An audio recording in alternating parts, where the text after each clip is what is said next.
catching a bat. You got beaten for crying out loud. Who used heart attack? Me. Managers on a Major League Baseball team don't make decisions. Could have done without The that. credibility in this situation is worse than losing your job. Was it over when the Germans bombed Pearl Harbor? The castration of the Major League Baseball managers, we know it. Ask me about my win. Usually don't do introductions until after the show, but this is John Pielli. I host a show called The Passball Show. A show that for the past 12 years I said is all about the fans, all about the commenters, all about the people that want to talk sports, because that's all the Passball Show has ever been out there to do. And I said that I will sway my show in the direction of what anybody else wants to hear. I got a bunch of shorts out there, whether it's YouTube, TikTok, the top 10 in sports history of all time. Feel free to check that out.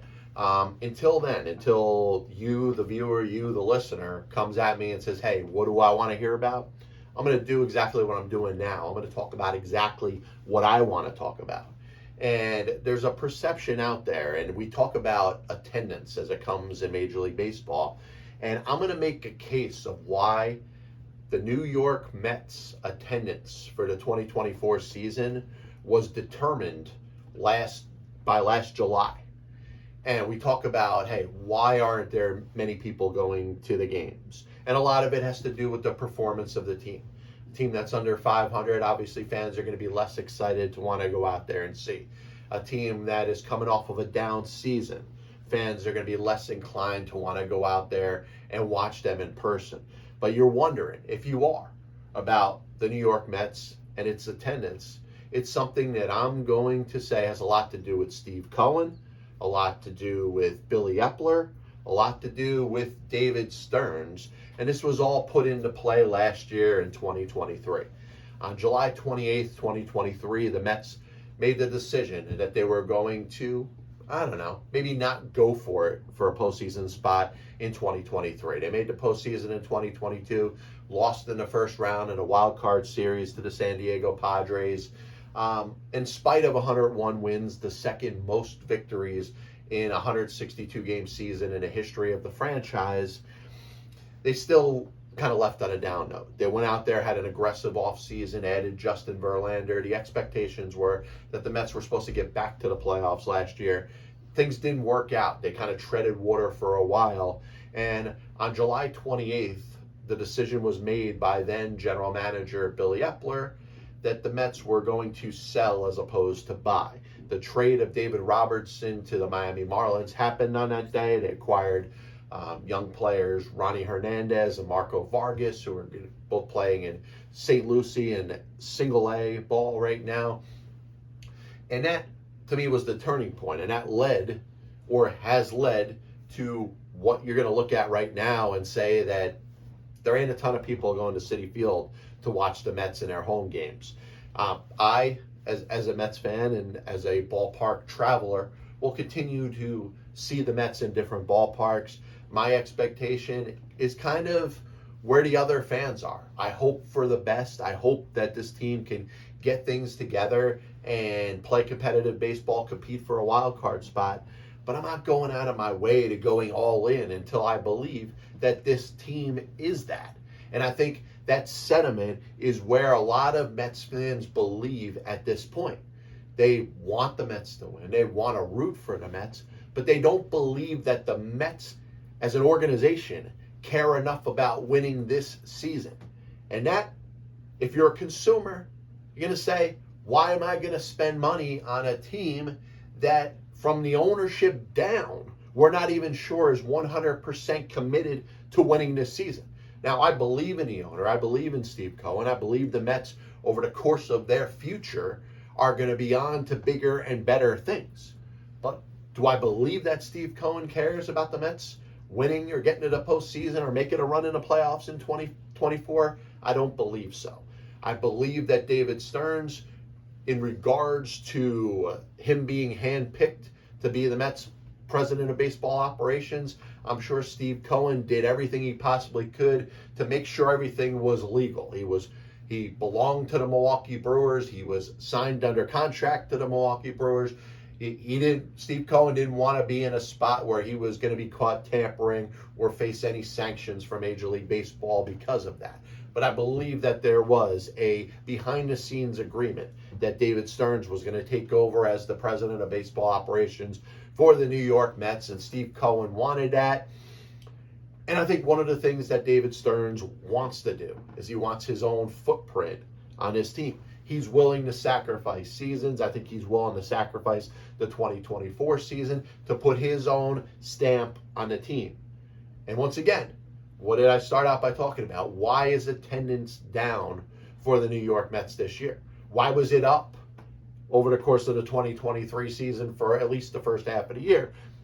Number one, the Mets were coming off of a winning season, the second most wins in the franchise history in 2022. The expectation was going to be that not only were the Mets a playoff team, but a playoff team that was ready to compete for a World Series championship. That's why fans showed up. That's why people were excited to go to Citi Field.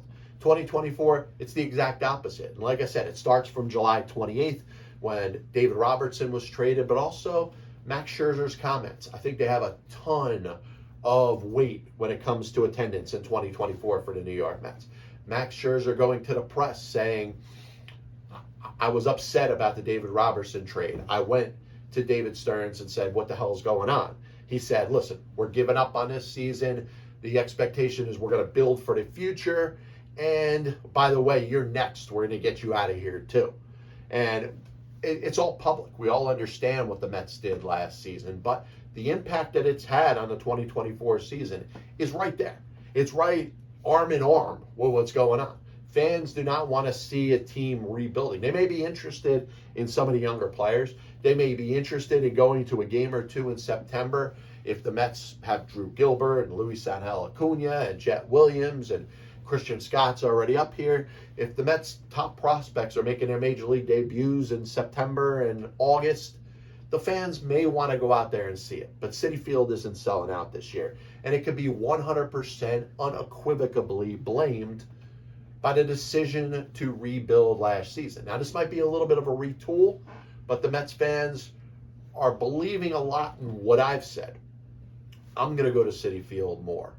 When the Mets show as a team that they're better than I think they are. And I don't think they're a playoff team right now. I think they might be good enough to win 80 or 82 games if things go well. But if they go on a run, if they're secure in a wild card position as we get towards June and July and maybe August, I'm going to have the tendency to go to more games. And I promise you this, a lot more fans will go to Citi Field if the team's simply winning. But in conclusion, it's not a simple win-loss thing. It's a perception that was put into place last year. Backed up by an offseason that was underwhelming. Did the Mets give up on the offseason? No. Did they punt the entire season? No. They brought in serviceable major league starting pitchers to fill some spots. They brought in a designated hitter in J.D. Martinez. They added a couple pieces to the bullpen. They did exactly what they said they were going to do. They were going to be competitive. Competitive doesn't cut it when it comes to getting fans excited. If you're a fan of the New York Yankees, odds are you're making sure you're setting up the games that you want to go to this year in Yankee Stadium. If you're a fan of the Philadelphia Phillies or the Atlanta Braves or the Los Angeles Dodgers, the expectation is that your team is going to go out there and win this year. And because of that, you're going to make sure as a fan that you're going to want to see them in person more often.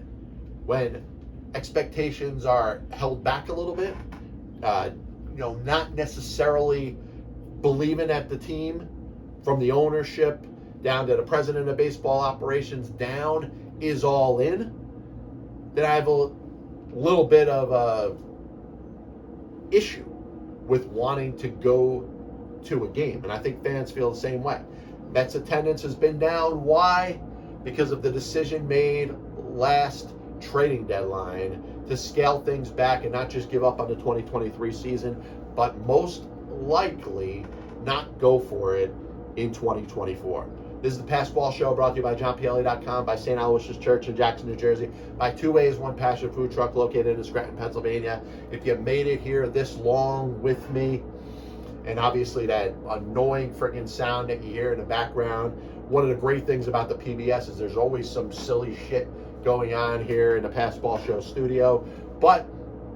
And once again, you're going to hear this sound probably louder than me. Anything you want to talk about, just comment below. Anything that's on your mind you want to hear in the world of sports, all sports, comment below. I will cater my show to you, the viewer, to you, the listener. If you want to check out the top 10 all-time videos that I put out there, I got well over 100 of them now.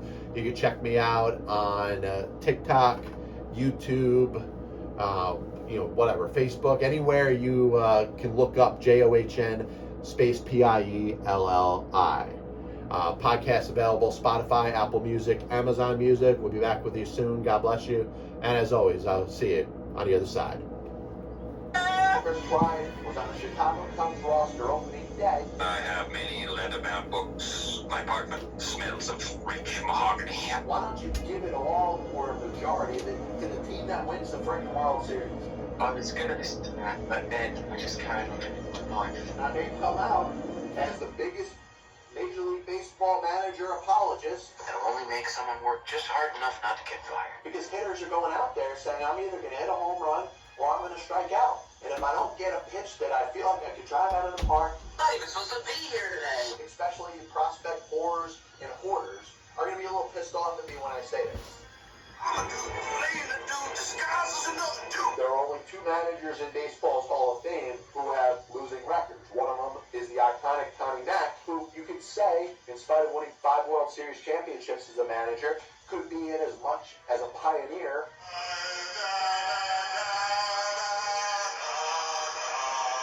And what side of the spectrum they're on. Were they pitching? Were they batting? If your favorite team was pitching and a ball got inside to hit a batter, there's no way it could have been on purpose. But if you were a fan of the team that was batting and a ball got inside and hit somebody or went behind somebody's head, absolutely 100%, unequivocally, that pitcher was throwing at him. So we're doing we don't need. They put their tail between their legs and decided they're going to do exactly what they're told. You damn well right better give him a contract extension. You damn well right better make him the manager over the next series of years. 35 years ago, I could have loaned your parents the money for an abortion.